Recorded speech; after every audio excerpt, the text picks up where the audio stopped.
तो हेलो भाई, उम्मीद करो तो कि बढ़िया ही होगे। तो बिना किसी बकचोदी के चालू करते हैं। तो आज तारीख है 23 जुलाई 2025। लेकिन ये ट्रेड रिकैप है 22 तारीख का है, ठीक है। तो फिर मैंने मैंने ट्रेड ली लंदन में, प्लस में मैंने ट्रेड ली न्यूयॉर्क में। अब सबसे पहले तो यार आ जाते हैं, क्या मैं अच्छा कर रहा हूँ इस हफ्ते। मैं बता रहा हूँ, लिटरली अच्छा कर रहा हूँ। आज की ट्रेड में लिटरली कल की ट्रेड अच्छी गई, लेकिन स्टिल अभी बस मेरे को कल एक लॉट साइजिंग में दिक्कत आई बस, और किसी में दिक्कत नहीं है। परफेक्ट एंट्रीज लगी मुझे, परफेक्ट ऑर्डर फ्लो का reading, trade according to set, सारी चीज़ फॉलो करा था। तो लंदन की ट्रेड पे जाते सबसे पहले मैं जीजे में ट्रेड करा। तो आ जाते हैं सबसे पहले बायस पे। तो भाई बायस देखो, कोई भी देख के बता देगा कि ओवरऑल ना बेरिश है, प्लस में रिट्रेसमेंट एट अपसाइड है।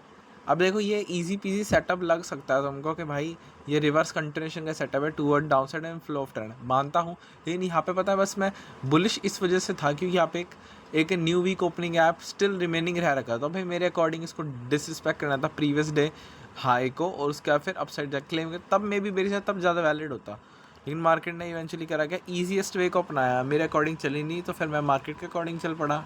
मार्केट ने छूटते ही ब्रेक ऑफ स्ट्रक्चर दिया, मैं स्टिल एंट्री नहीं ली, यहाँ तक भाई आ चुका था। फिर आता है भाई थर्ड कॉन्फ्रेंस लिया, बेयरली डिसरिस्पेक्ट करनी हुआ था लेकिन रिस्पेक्ट दिया मैंने, यहाँ पे फकड़ा पे एंट्री ले ली। मैं बताना चाहूँगा, जैसे ही मैंने ये वाली कैंडल पे एंट्री ली, ठीक है, तो मार्केट ने इवेंचुअली करा गया, ये वाली जो कैंडल है ना, ये वाली, इस कैंडल पे मेरा TP1 दे दिया। तो मैंने क्या करा, बुक कर लिया और भयंकर अपना SL ब्रेक इन पे मेरा, और यहाँ पे मेरा ब्रेक इन पे गया। और यहाँ पे देखो मतलब मार्केट लिटरली कितना फक फॉल कर रही है भयंकर। अगर मैं रिस्टोर निकलना चाहता तो मैं कुत्ता भर देता, अपना अकाउंट एक दिन में पास दे दी वैसे ही।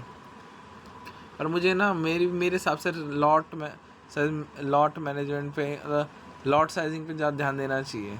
ये ट्रेड भी क्वालिटी की थी तभी तो TP हिट हो गया, ठीक है। फिर बात हो जाती गोल्ड में भी लिया था मैंने, इजी ट्रेड था तभी लिया मैंने। देखो गोल्ड में मेरे ना कुछ ज़्यादा सिंपल बायस था एक्चुअली मार्केट, लेकिन देखो दोनों में मेरे बायस के हिसाब से चली नहीं, अपने हिसाब से चली। फिर मैंने क्या, मैं भी मार्केट के हिसाब से चल पड़ा, सिंपल था, ठीक है। देखो मार्केट है ओवरऑल अप ट्रेंड में, ये 4 आवर का फेयर वैल्यू गैप है और करंटली रिट्रेसमेंट डाउन साइड है। मैं मानता हूँ इधर एशियन लो है और इधर भी एशियन हाई है, और मार्केट करंटली भी एशियन लो के पास थी। तो भाई मैं मानता हूँ है, लेकिन इतना बिग एस फिर वैल्यू गैप है ना, तो मार्केट को इसको डेफिनेटली फिल करना चाहिए। लेकिन फकड अप मार्केट ने बैंकर करा क्या, दिखाता हूँ। मार्केट ने भाई इतनी लो रेजिस्टेंस लिक्विडिटी को ले लिया और ब्रेकआउट स्ट्रक्चर है टप साइड, और थर्ड कॉन्फ्रेंस के बेस पे मैंने एंट्री ले ली। मार्केट ने जस्ट TP1 दिया, फिर ब्रेक इन पैसे ले गई। ये मैंने इंस्टेंट फंडिंग और अपने इंस्टेंट अकाउंट में करा था। मेरे को इसमें स्टिल लॉट साइजिंग का वो आया था, क्योंकि लिटरली मैं अगर अपना TP1 बुक करा तो मेरे एटलीस्ट TP1 में $20 से $25 आने चाहिए, लेकिन मेरे पता कितने डॉलर है, $5। गोल्ड में दिक्कत आई मुझे बस लॉट साइजिंग, और बाकी तो ठीक ही चल रहा था। इधर बाद में देखा है तो भाई देख लो, बस ये मेरे बायस थे, कुत्ता भर दिया मतलब है। ये easy PG reverse continuation setup था, बट स्टिल मुझे पता है ये लग रहा था फिर फेल होगा, कोई दिक्कत नहीं। फिर बात आती है न्यूयॉर्क की।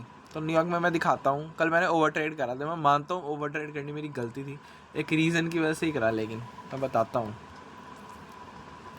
तो इवेंचुअली हुआ क्या, मार्केट है प्रॉपर अप ट्रेंड में, ठीक है, और ये रिट्रेसमेंट जो एट डाउन साइड जो है इसको कंप्लीट कर चुके हैं, मार्केट स्टिल अप साइड में जा रही है, लेकिन ड्यू टू सम रीजंस ये डाउन साइड की तरफ दोबारा आ गई, और कंटिन्यूएशन में पोटेंशियल सेटअप मिल सकता है अगर इस वैल्यू गैप का रिस्पेक्ट हुआ। और मार्केट ने इवेंचुअली, फिर मैं कंटिन्यूएशन सेटअप के लिए ही जा रहा था, और यहाँ पे एक आवरली का लो भी है। जीव में मार्केट ने करा गया इवेंचुअली, मैं बताता हूँ। सबसे पहले तो ब्रेकआउट, ये मेरे को प्रॉपर प्री मैच्योर सेटअप लग रहा था। हुआ क्या, मार्केट ने ऑलरेडी ब्रेकआउट स्ट्रक्चर दे रखा था, ऑलरेडी बाइंग प्रेशर था, बस मैं थर्ड कॉन्फ्रेंस का इंतजार था। ये वाला फिर वैल्यू गैप हुआ डिसरिस्पेक्ट, ठीक है। तब मेरे को इसने ये रिस्पेक्ट करना, मैंने इस कैंडल पे एंट्री ले ली जो कि मेरी बेवकूफ़ी थी। पहले एंट्री तो मैं बोल सकता हूँ फगड़प थी। देखो ये मेरी पहली एंट्री है, देखो ये तो मैं बोल सकता हूँ फगड़प थी। लेकिन बात करें मेरी दूसरी एंट्री की, तो भाई वो अच्छी थी। लेकिन मैं बताना चाहूँगा इसमें मार्केट ने क्या करा, मेरा एस एल हंट कर लिया, हाँ एस एल हंट कर लिया। ये देखो ये 3 टिप्स दिख रहे हैं, मेरा मैक्स टीपी ये था दूसरी ट्रेड में। मार्केट ने क्या करा, 1 2 3 बार बेयरली मिस करा और फिर एट द एंड जाके एस एल दे दिया। एस एल देने के बाद यहाँ पे बस मुझे क्या हुआ, एस एल देने के बाद मैं दोबारा ट्रेड के लिए गया। I know sounds crazy, sounds भाई अजीब सा, लेकिन मैं क्या करूँ, लिक्विडिटी के बेसिस पे ट्रेड ली इस बार मैंने, और मतलब literally without fucking break of structure. Just मुझे अपने बायस पे इतना कॉन्फिडेंट था, लिटरली मैंने कुछ नहीं देखा, जस्ट एंट्री ले ली। और मैं तो, मेरा मन था कि इसको यहाँ तक ड्रैग कर लूँ, और लिटरली तुम देखोगे जिस कैंडल ने हिट करा है उसकी अगली कैंडल ने ही ये भी टीपी दे दिया। मेरे कुछ अराउंड $100 बैठ जाते, लेकिन मेरा $40 ही बैठे। तो बस ये मैं हल्का ट्रिकी बोल सकता हूँ। कंटिन्यूशन में ट्रेड थी, बायस पे कॉन्फिडेंट था, तभी ये ट्रेड लेने के लिए कैपेबल था मैं। 0.5 के साथ गया था। इसमें बात रही गोल्ड की, तो भाई गोल्ड में वही प्री मैच्योर देखा है, तो लंदन का ही कंटिन्यू कर रहा था, कोई कंटिन्यूशन नहीं कि भाई यार मैं बुलिश की तरफ सेटअप घुमा सकूँ, ठीक है, तो मैंने गोल्ड में नहीं लिया। बात रहा इंडेक्स की, तो भाई मैं बता रहा हूँ डिट्टो मंडे था, ये मंडे पे सेम सिचुएशन दिया, डिट्टो वही सेम सिचुएशन इसमें।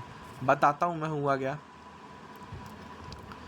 मार्केट इस फिर वैल्यू आपको फिल कर रही थी और रिट्रेसमेंट लेफ्ट साइड दिया, ओवरऑल डाउन ट्रेंड चल रहा है और मार्केट ने फिल कर दिया, फिर वैल्यू आपको इससे रिट्रेसमेंट एंड अपसाइड दिया, लिक्विडिटी स्विफ्ट कर ली इन डाउन ट्रेंड, हाई स्विफ्ट कर लिए, तो पोटेंशियली मार्केट के चांसेस है कि मार्केट क्या दे, मार्केट देगी रिवर्स कंटिन्यूएशन का सेटअप। मार्केट ने इवेंचुअली, मेरे को लगा मे बी फिर वैल्यू आपसे रुक जाए या कुछ तो करे, मतलब ठीक है, लेकिन फगड़ा मार्केट ने करा गया यार, SMT बनाए। ये नैस्डैक जो है वो देखो ES जो है वो लैगिंग है और वो डोमिनेटिंग है, ठीक है। तो क्या हुआ, नैस्डैक पूरा फॉल कर गया। ये कैंडल दिखाता हूँ बस मेरे भाई, ये देखो तुम कैंडल देखो बस, तुम बोलो कहीं एंट्री ही नहीं, देखो पहली कैंडल ऐसी, दूसरी तीसरी, मैक्रो खुलते खुलते मेरी मेजर डे की लिक्विडिटी जो कि ये थे, ये इजी पीसी न्यूयॉर्क रिवर्सल का सेटअप था, बताएं, वो सारी मेरे टीपी एक्सपेक्टेड टीपी जो था वो सब अड़ंगा चला गया। मैं ये ज़रूर मान, और फिर भाई 8 बज गए यार, मैंने बोला मैक्रो तो हो गया ख़त्म। ये तो बोलूँगा ES ने बहुत ज़्यादा जल्दी रिकवर करा है कंपेयर टू नैस्डैक। मेरी फिर ये इसमें न्यूयॉर्क की रिवर्सल की ट्रेड निकल गई बस। भाई फिर आजकल यही था बस, ऑलमोस्ट डे देखे तो मेरा प्रॉफिट में ही गया, लेकिन ओवरऑल मैं अपना डे बताऊँ ना तो मेरे कुछ $20 से $30 दो 3 जो मेरे अकाउंट मिला करे हैं उन सब के मिला के मेरे $20 से $30 ही बने हैं, जो कि बेवकूफ़ी की बात है। मेरे को बस इस क्वालिटी सेटअप पे ध्यान देना है, एग्जीक्यूशन पे प्रॉपर फोकस करना है, ऑर्डर फ्लो रीडिंग परफेक्ट, बस लॉट साइजिंग पे थोड़ा फोकस करना है, क्योंकि यार ऐसे तो मेरे को लिटरली सदिया लग जाएगी अकाउंट पास करने में, सही बात है ना। तो लॉट साइजिंग पे थोड़ा फोकस करना है।